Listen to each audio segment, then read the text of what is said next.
What would you do if someone from your past showed up claiming you ruined their life? Here's what happened to me. Hey Reddit, I'm Brian, 34, and something happened to me recently that I can't shake. A guy I haven't seen since high school, someone I barely even knew, showed up out of nowhere, accusing me of ruining his life. I don't know what to make of it, and the more I think about it, the less sense it makes. Maybe writing it all down will help me figure out what's going on. This is already starting to mess with my head, so buckle up, it's going to be a long one. Let me start with some context. I grew up in a pretty average suburban town. My high school wasn't huge, but it wasn't tiny either, about 200 kids per graduating class. I wasn't exactly Mr. Popular, but I wasn't a nobody either. I had my circle of friends, stayed out of trouble, and mostly kept to myself. If you asked me to sum up my high school experience in one word, it would be uneventful. I wasn't the type to get caught up in drama or make enemies. I wasn't on any teams, didn't go to a ton of parties, and definitely wasn't the guy people gossiped about in the hallways. I was just there. There was a guy named Danny who went to school with me. Danny was a completely different story. He was the kind of person you noticed whether you wanted to or not.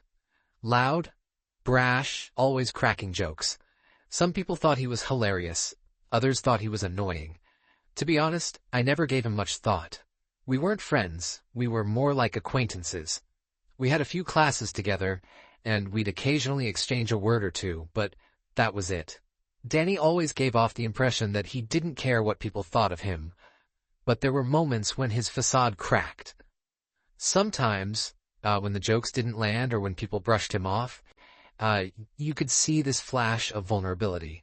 It was like he was trying too hard to be liked, and when it didn't work, it stung more than he let on. Fast forward to about a month ago. I was sitting in my car outside a takeout spot, waiting for my order to be ready. It was a normal Tuesday evening, nothing out of the ordinary.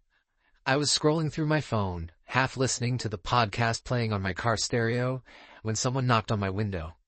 I looked up, and there was Danny. At first, I didn't recognize him. He looked rough, his hair was unkempt, his clothes were wrinkled, and there was this intensity in his eyes that immediately set me on edge. When I rolled down the window, he said, "Hey Brian, you probably don't remember me, but I need to talk to you." I was so caught off guard I didn't even know what to say. Before I could respond, he launched into this rant about how I'd ruined his life. He said I was the reason he'd lost everything, his family, his job, even his health. He kept repeating, "You did this to me," like it was some kind of mantra. I tried to stay calm. I told him I didn't know what he was talking about, but that only seemed to make him angrier. He accused me of lying, of pretending I didn't remember what I'd done. The whole time I was racking my brain, trying to figure out what he could possibly mean. I hadn't seen or spoken to him in over 15 years. How could I have ruined his life? Finally, he shook his head and said, "You know what you did," before walking away. I sat there in stunned silence, my heart racing. What the hell had just happened? After that encounter, I couldn't stop thinking about Danny. His accusations didn't make any sense, but they still got under my skin. I started replaying every interaction we'd ever had in my head, trying to figure out what he could possibly be talking about. Nothing stood out. To me, he was just another guy from high school, someone I hadn't thought about in years. I called my friend Mike, one of the few people I still keep in touch with from back then. I asked him if he remembered Danny, and if there was ever any drama between us. At first, Mike didn't have much to say, but then he said, "Didn't you two have some kind of falling out senior year? I think it had something to do with a group project." That threw me. I had no memory of a falling out with Danny. I asked Mike if he remembered any details, but all he could recall was that Danny had been really upset with me about something. The more I thought about it, the more I started to remember bits and pieces. We'd been paired up for a history project.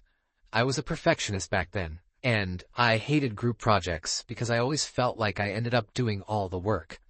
I vaguely remember being frustrated with Danny because he wasn't pulling his weight. Could that really be what this was about? A group project from 15 years ago?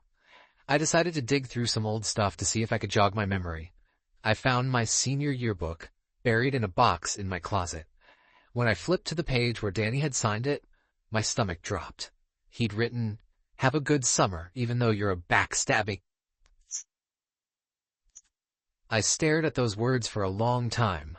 What the hell had I done to make him write that? The yearbook note made me even more determined to figure out what had happened. I reached out to a couple of other old classmates, but no one seemed to remember anything significant about Danny and me. Most people barely remembered him at all. At this point, I started to wonder if this was more about Danny than it was about me.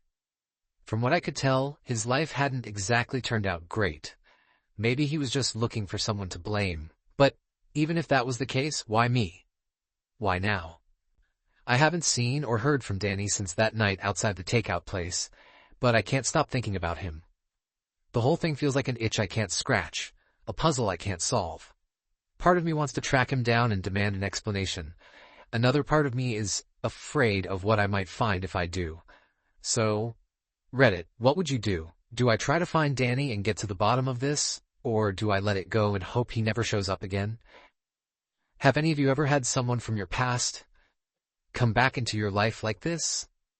I feel like I'm losing my mind trying to figure this out. I'll update anything else happens. For now, I just needed to get this off my chest. Thanks for listening. Update: I tried to find answers, and now I'm even more confused. Hey Reddit. First, I want to thank everyone who commented on my original post. I wasn't expecting it to blow up the way it did, and I appreciate all the advice, theories, and encouragement. Some of you told me to leave it alone, while others said I should dig deeper. Against my better judgment, I decided to do the latter. I wish I could say I found closure, but all I've ended up with are more questions and a much bigger mystery than I bargained for. After reading through your comments, I decided that the only way to make sense of this was to talk to Danny directly. I didn't have his contact info, but I remembered the area where I'd run into him near the takeout spot. I figured it wouldn't hurt to check back there and see if I could find him again. It took a few tries, but I eventually spotted him sitting outside a gas station a few blocks away. He looked just as disheveled as he had the first time I saw him. I approached cautiously, trying not to startle him, and said, "Hey Danny, it's Brian." He looked up at me, and for a second I thought he might lash out again, but instead, he just sighed and said, "What do you want?" I told him I wanted to understand what he meant when he said I'd ruined his life. I explained that I genuinely didn't remember doing anything to hurt him, and that I was willing to hear him out. At first, he was reluctant to talk. He kept saying, "You wouldn't believe me even if I told you." But eventually, he opened up. Danny claimed that everything started with that group project we'd done in high school. According to him, I had gone to the teacher and told her he wasn't contributing. As a result, he got a failing grade, which tanked his GPA and caused him to lose a scholarship he'd been counting on to attend college. Without that scholarship, he said, his life spiraled out of control. He couldn't afford to go to school, his relationship with his parents deteriorated, and he ended up bouncing between dead-end jobs.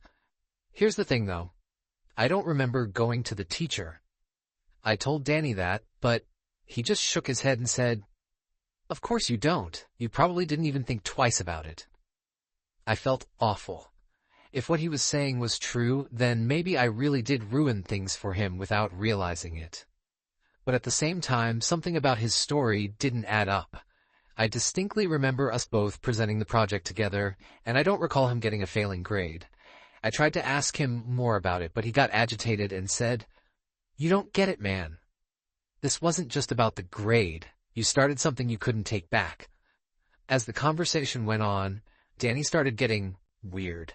He kept saying things like, "You think you're the good guy, but you don't know what you're capable of. And this isn't just about me." At one point, he even said, "You should have left it alone, Brian. It's too late now." That's when I realized this wasn't just about the group project. There was something else going on here. Something he wasn't telling me. I pressed him on it, asking what he meant, but he got up and walked away before I could get any more answers. After that encounter, I couldn't let it go. I needed to know if there was any truth to Danny's story.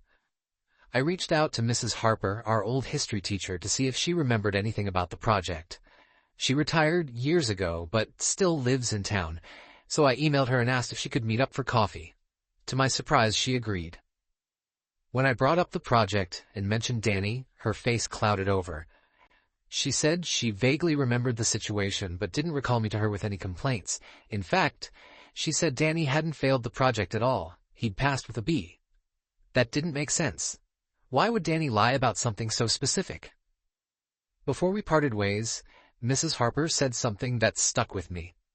She said, "Danny always had a lot going on outside of school. I remember he got into some trouble later that year, but I never knew the details." After hearing that, I decided to dig a little deeper into Danny's past. I spent hours scrolling through old newspaper archives online, trying to find anything that might explain what Mrs. Harper meant. Eventually, I found something. In the spring of our senior year, Danny had been involved in a fight that made the local paper. According to the article, he'd gotten into an argument with another student that escalated into a physical altercation. The details were vague, but it said the other student was seriously injured and had to be hospitalized. Danny was suspended and later transferred to a different school. I don't remember any of this happening. If it was such a big deal, why don't I remember anyone talking about it? Where things stand. Right now, I'm more confused than ever.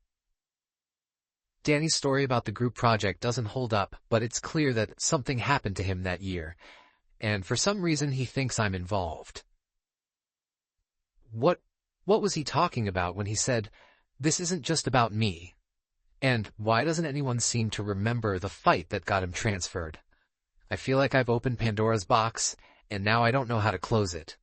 Part of me wants to let this go, but another part of me feels like I'm on the verge of uncovering something important. I'll update again if I find out more. For now, I just need to sit with all of this and figure out my next move. Update 2. I found the truth, and I wish I hadn't read it. I'm back with what I think will be my final update. I've been sitting on this for a couple of weeks trying to make sense of everything, but I'm no closer to understanding than I was when I started. I thought uncovering the truth would bring me some kind of closure, but instead, it's left me more unsettled than ever. I'm not sure how to say this, so I'm just going to dive in.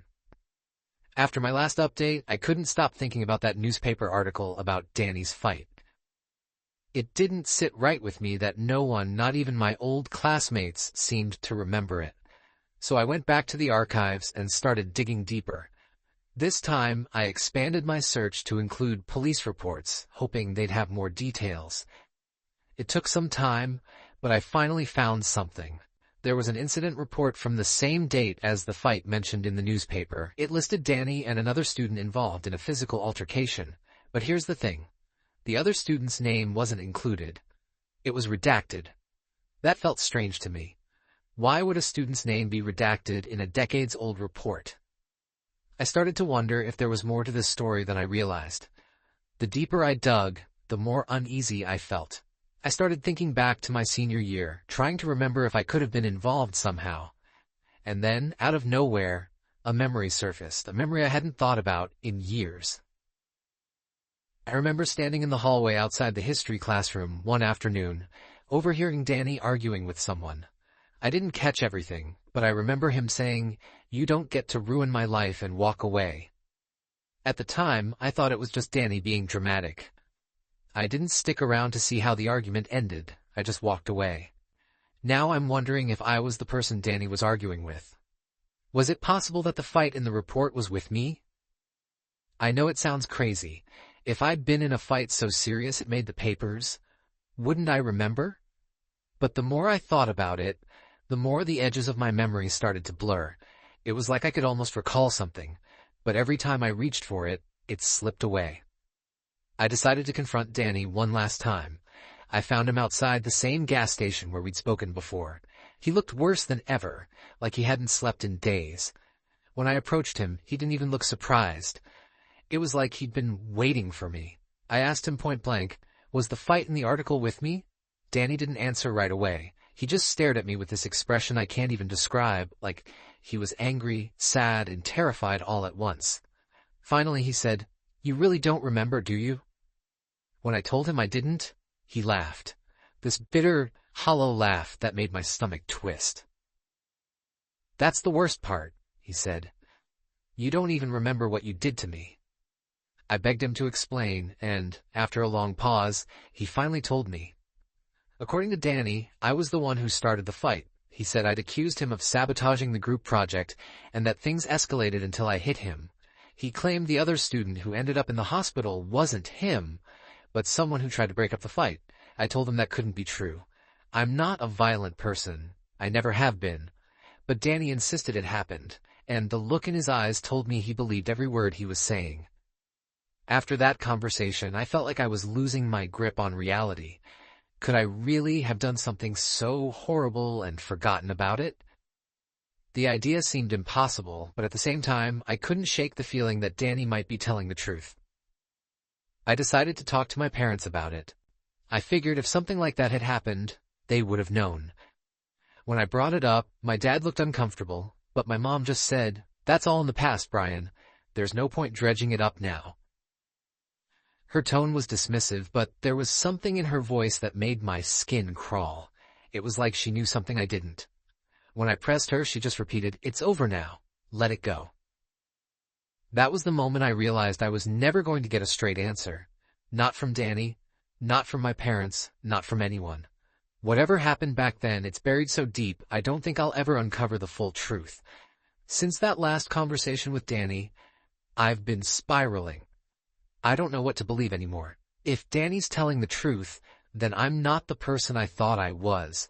But if he's lying, or if his memory is distorted, then why does it all feel so real? The worst part is, I can't even trust my own memories. I keep trying to piece together what happened that year, but it's like my brain refuses to cooperate. Did I block it out because it was traumatic, or is it all just a figment of Danny's imagination? I haven't seen or heard from Danny since that day. I think he's finally given up on trying to make me remember. But the damage is done. I can't stop replaying our conversations in my head, wondering if there's some dark, hidden part of me that I've been blind to all these years. So, Reddit, that's where I'm at. I wanted answers, but all I've found are more questions. Maybe I'll never know what really happened back then. Maybe it's better that way, or maybe the truth is out there, waiting for me to find it, if I'm brave enough to look. For now, all I can do is live with the uncertainty. And let me tell you, that's its own kind of hell. Thanks for listening.